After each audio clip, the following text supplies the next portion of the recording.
اعوذ باللہ من الشیطان الرجیم بسم اللہ الرحمن الرحیم۔ تجوید سبق نمبر 5 را ساکن جزم والی جزم والی را کے بارے میں پڑھیں گے انشاءاللہ۔ دہرائی سبق نمبر 4۔ پچھلے سبق میں ہم نے را کے بارے میں پڑھا تھا، را کب موٹی پڑھی جاتی ہے اور کب باریک پڑھی جاتی ہے۔ آج اور تفصیل سے سمجھتے ہیں۔ را کے حوالے سے یہ یاد رکھیں کہ را کے اوپر حرکت ہو تو را موٹی پڑھی جاتی ہے، اور جب را کے نیچے حرکت ہو تو را باریک پڑھی جاتی ہے۔ میرے خیال سے یہاں تک بات سمجھ آ گئی ہوگی۔ مطلب را کے اوپر حرکت ہو تو را موٹی ہوگی اور نیچے حرکت ہو تو را باریک ہوگی۔ آج ہم را ساکن جزم والی را کے بارے میں پڑھیں گے۔ را جب ساکن ہو، را کے اوپر جزم ہو، را تو اس سے پچھلے والے حرف کو دیکھتے ہیں، اس پچھلے والے حرف پر اگر زبر ہو یا پیش ہو تو را موٹی پڑھی جاتی ہے۔ جب را ساکن ہو، اس سے پچھلے والے حرف کے نیچے زیر ہو، ہم نے یہ چیک کرنا ہے وہ زیر اصلی ہے یا زیر عارضی ہے۔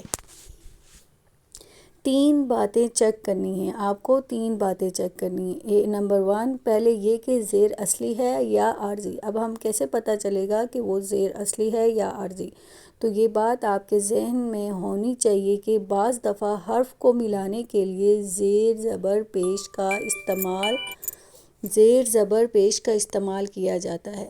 بعض دفعہ ایسا ہوتا ہے کہ ایک حرف پہ جزم یا شد آ گئی ہے، اب اس جزم اور شد کو ملانے کے لیے حرف پہ وقف کرنا پڑتا ہے، آیت پوری ہو جاتی ہے، اور اس اگلی آیت کو جزم یا شد سے ملانے کے لیے کسی حمزہ کا استعمال کیا اور اس کے نیچے زبر زیر پیش لگا دیتے ہیں۔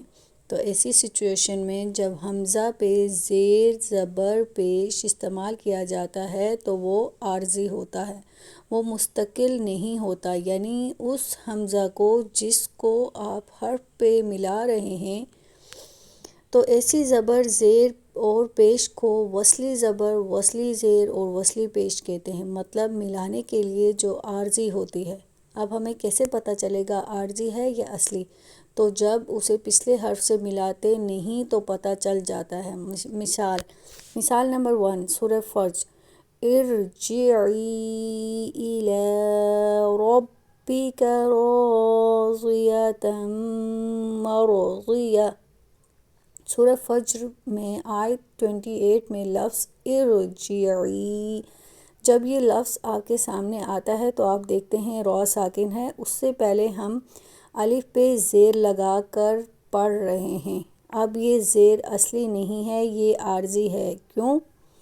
اس کے بارے میں آگے پڑھتے ہیں۔ مطلب ارجعی کی را ساکن اس سے پچھلے حرف کے نیچے زیر ہے، کیونکہ جب ہم اس سے پہلے والی آیت کو اس آیت سے ملا کے پڑھیں گے، مطلب یا ایتھا النفس المطمئنۃ ارجعی الی ربک راضیۃ مرضیہ، اور جب پہلی آیت پہ وقف کیے بغیر دوسری آیت ساتھ ملا کر پڑھ رہے ہیں تو المطمئنۃ کے ہا کے ساتھ ہم را کو ملا رہے ہیں، اور ارجعی کے الف کا زبر ہم نے سکپ کر دیا ہے، تو اس سے پتہ چلا کہ یہ زیر اصلی نہیں ہے بلکہ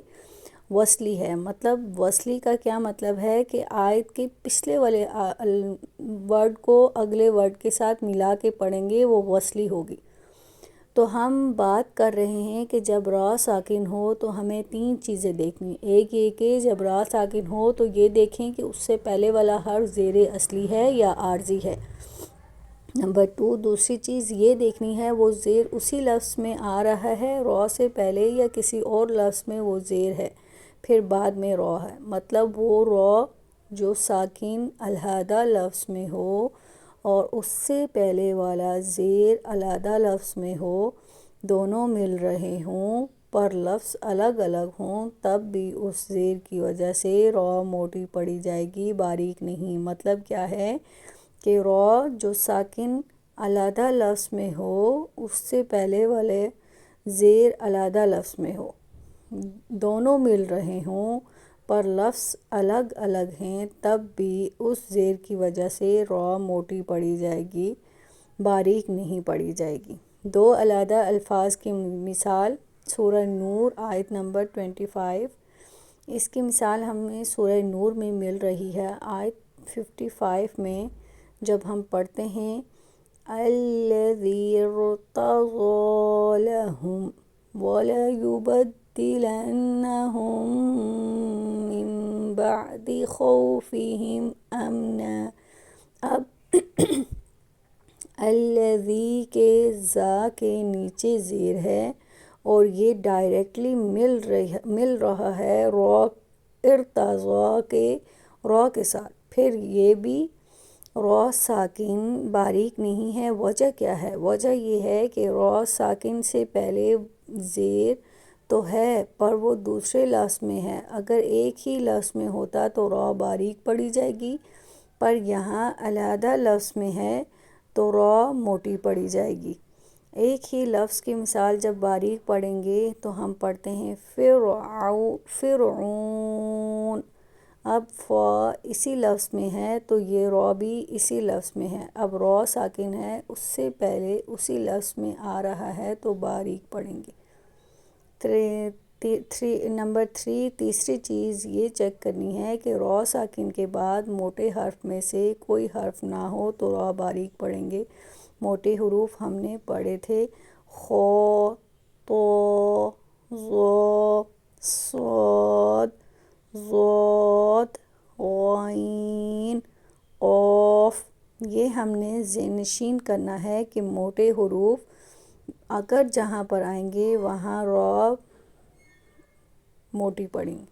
را ساکن کے بعد موٹے حروف، حروف مستعلیہ کی مثال اِنَّ رَبَّكَ لَبِالْمِرْصَادِ۔ یہاں را موٹی پڑھی جا رہی ہے، یہاں را ساکن ہے، اس سے پہلے میم کے نیچے زیر اصلی ہے اور لفظ بھی ایک ہی ہے لیکن پھر بھی را موٹی پڑھی جائے گی، کیونکہ وجہ یہ ہے کہ را ساکن کے بعد حروف مستعلیہ میں سے صاد آ گیا ہے۔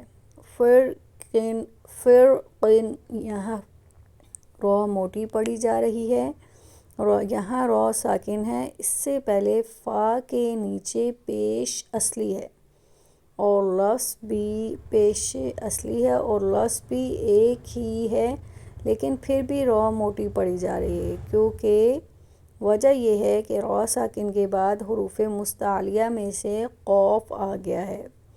را ساکن سے پہلے جزم والی یعنی یا، خیرون، خیر، یہاں وقف کرتے ہیں ہم خیر کو خیر پڑھیں گے، خیرو کو خیر پڑھیں گے۔ را پہ جزم آ جائے گی اور را سے پہلے یا ساکن آ گیا تو را باریک پڑھیں گے۔ را ساکن سے پہلے اگر جزم والی یا آ جائے تو را باریک پڑھتے ہیں، چاہے اس سے پہلے زیر، زبر، پیش کچھ بھی ہو باریک پڑھیں گے، جیسے یسیر، بشیر، خیرون، خیر۔ یہ باتیں ہم نے اچھے سے ذہن نشین کر لی ہیں۔ را باریک پڑھی جائے گی اگر را ساکن سے پہلے والے حرف پر زیر ہو، را ساکن سے پہلے زیر اصلی ہو اور اسی لفظ میں ہو، را ساکن کے بعد حروف مستعلیہ میں سے کوئی لفظ نہ ہو، را ساکن سے پہلے یا ساکن ہو، کیا ہے پہلے زیر ہو، زیر اصلی ہو اسی لفظ میں ہو، مستعلیہ نہ ہو، را ساکن سے پہلے یا ساکن ہو۔ یہ ہم نے سب ایگزامپل کے ساتھ پڑھ لیا ہے۔ انشاءاللہ ہم نے ان را ساکن کو ڈیٹیل کے ساتھ پڑھا ہے اور انشاءاللہ آپ کو یہ سمجھ بھی آ گیا ہوگا، اور نہ سمجھ آیا آپ مجھے کومنٹ بھی کر سکتے ہیں، اور جو آپ نے سمجھنا ہے اس کے بارے میں آپ میرے ساتھ شیئر بھی کر سکتے ہیں انشاءاللہ۔ جزاک اللہ۔